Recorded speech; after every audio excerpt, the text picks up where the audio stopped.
Good day, everyone, especially to our dear viewers and Mr. This is my podcast for today, and we're featuring about the unaccepted same-sex marriage on the Philippines. So before I start my podcast, I will introduce myself. My name is Angelo Giano, or you can call me EJ. So without further ado, let's proceed. So the Philippines is a predominantly Catholic country that has a long history of marginalizing and discriminating against the LGBTQI plus community. Despite the presence and visibility of LGBTQI people in various aspects of Filipino culture and society, they still face legal and social barriers that prevent them from enjoying equal rights and recognitions as their heterosexual counterparts. One of the most contentious issues that affect the LGBTQI plus community is the lack of legal recognition of same-sex marriage in the Philippines. So what is same-sex marriage? So same-sex marriage is where two I mean a couple that is in the same gender, a boy and a boy and a girl and a girl. So proceed. Same-sex marriage is currently illegal in the Philippines, as the Family Code of the Philippines defines marriage as a union between a man and a woman. In 2019, a petition to legalize same-sex marriage was filed by a lawyer named Jesus Fauces III, who argued that the Family Code violated the constitutional guarantees of equality, liberty, and privacy of LGBTQI people.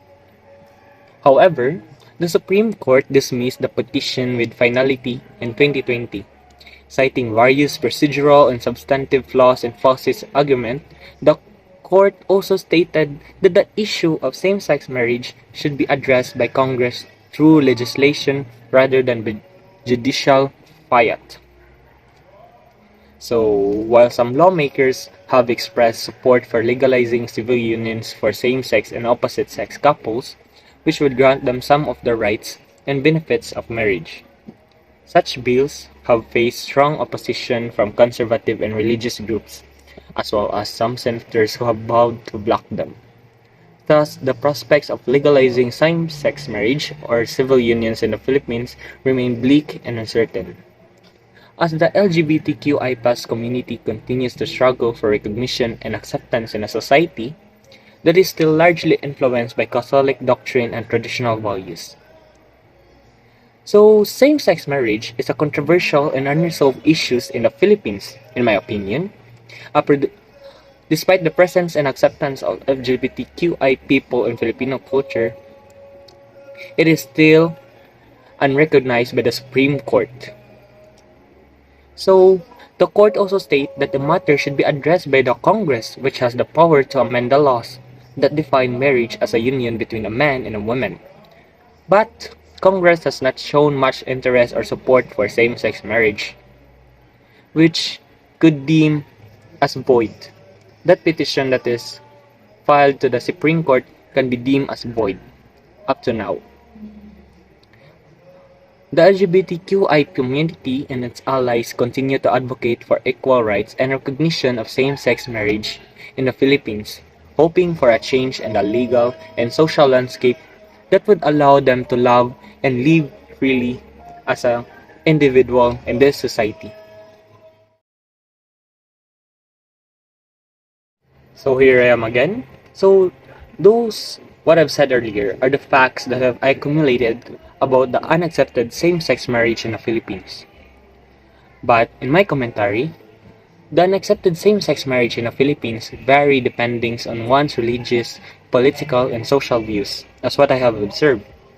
Some people argue that same-sex marriage should be legalized in the Philippines because it is a human right and a matter of love and equality. Therefore, they cite examples of other countries that have recognized same-sex marriage and the benefits it brings to the couples and the society.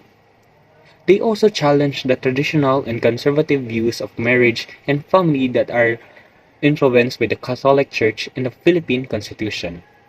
But however, others oppose same-sex marriage in the Philippines because they believe it goes against the natural law and the moral values of the Filipino people. They claim that same-sex marriage contradicts the Family Code of the Philippines, which also defines a marriage as a union between a man and a woman. As an appeal to the authority of the Catholic Church, which teaches the marriage is a sacred institution and a reflection of God's plan for humanity, they also express concerns about the negative effects of same-sex marriage on children, society, and culture. The debate on same-sex marriage in the Philippines is still ongoing and unresolved, but the Supreme Court has dismissed a petition to legalize same-sex marriage in 2020, stating that it is a matter for Congress to address. And the House of Representatives has filed a bill to legalize civil unions for same-sex and opposite-sex couples. And the LGBT community and its allies continue to advocate for their rights and dignity while facing discrimination and violence from some sectors of society. So, I'll be I'll be back in a minute and I'll proceed with the Cebuano commentary. And once again, I'm back and I'm EJ, your Cebuano commentary. So to start this Cebuano commentary, ako unhan sa mga pangutana. Unsa man ang mga rason o argumento nganong dili gyud tugtan ang same-sex marriage? Unsa man pod ang epekto ani sa tong community? Ug unsa pod ang mga possible nga solutions aron matagan og justice ang ilang mga pangandoy? So kining tanan og daghan pa atong hisgutan karon dinhi sa kuang podcast. Kaya paminaw mo og ablihan niyo una-una. So matod pa sa usa ka report gikan sa Pew Research Center, 73% sa mga Pilipino nagtuo nga ang homosexuality kinahanglan nga dawaton sa katilingban. Apan bisan pa niini, wala gyapon nakasabot ang legal nga pag-ilaw og pagprotektar sa mga relasyon sa mga pareho nga sekso. Sa katapusan nga desisyon sa Supreme Court of the Philippines, gipanghimakak nila ang petisyon nga tugutan ang same-sex marriage sa Pilipinas tungod kay wala kini nagpresentar og substantial nga argumento. Unsa man ang rason nganong dili gusto sa atong gobyerno ug simbahan nga hatagan og katungod ang mga LGBTQI+ nga nagminyo? Nganong di sila makasabot nga ang pagigugma dili lamang limitado sa lalaki ug babaye? Nganong di sila makakita nga ang pagdumili og same-sex marriage mao usa ka porma sa diskriminasyon ug pagpanghasi? So sa akong podcast karon, atong sundan ang kasaysayan sa same-sex marriage sa Pilipinas.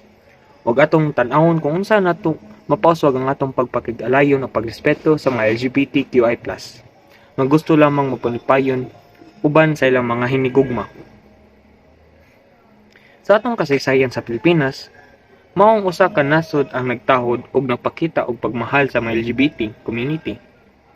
Daghan sa atong mga bayani, leader, artista o uban pa nga tawo nga nakahatag og dakong kontribusyon sa atong kultura o katilingban mao na ang mga LGBT. Apan bisan panini dili gyapon maaprubahan ang same-sex marriage sa atong balaod. Nganong dili man?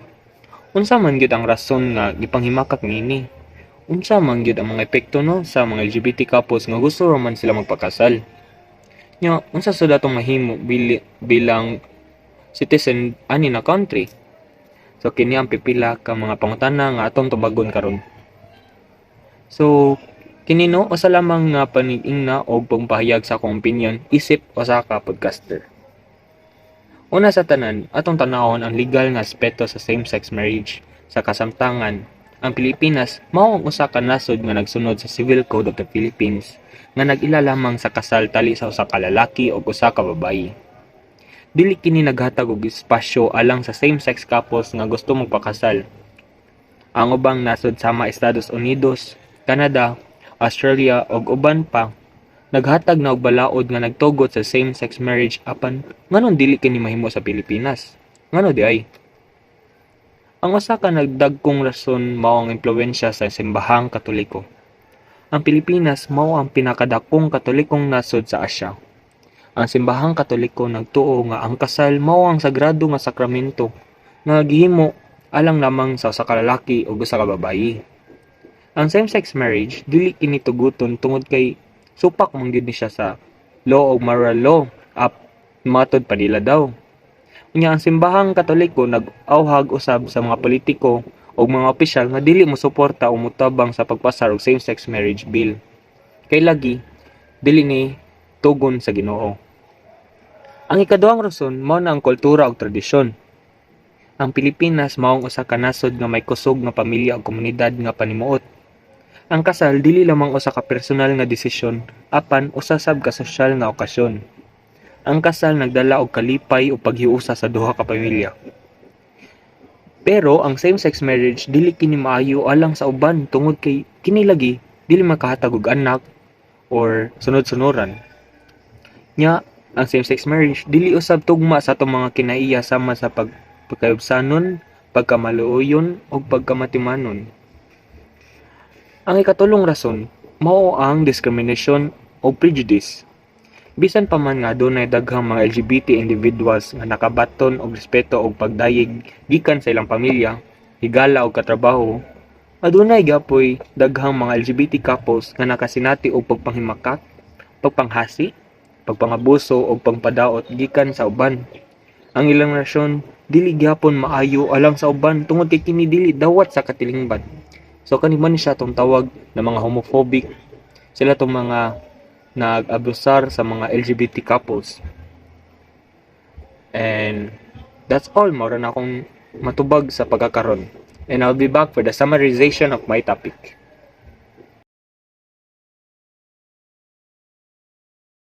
It's AJ here, and back for my summarization of the topic. So to conclude, same-sex marriage is not legally recognized in the Philippines. Despite the presence and acceptance of the LGBTQI community in the country, the Supreme Court has dismissed a petition to declare unconstitutional provisions of the Family Code that defines marriage as a union between a man and a woman. Citing procedural and substantive grounds, the court said that the petitioner lacked standing, violated the hierarchy of courts, and failed to challenge other statutes that also treat marriage as a heterosexual institution. The court also said that the issue of same-sex marriage should be addressed by Congress through legislation and not by judicial fiat. The dismissal of the petition effectively ended the legal battle for same-sex marriage in the Philippines, leaving civil unions as a possible alternative for same-sex couples who want legal recognition of their relationship. And that's all for my commentary. Thank you sa pagpaminaw. And I'm Angelo Yanong or EJ, and this is my podcast. Thank you.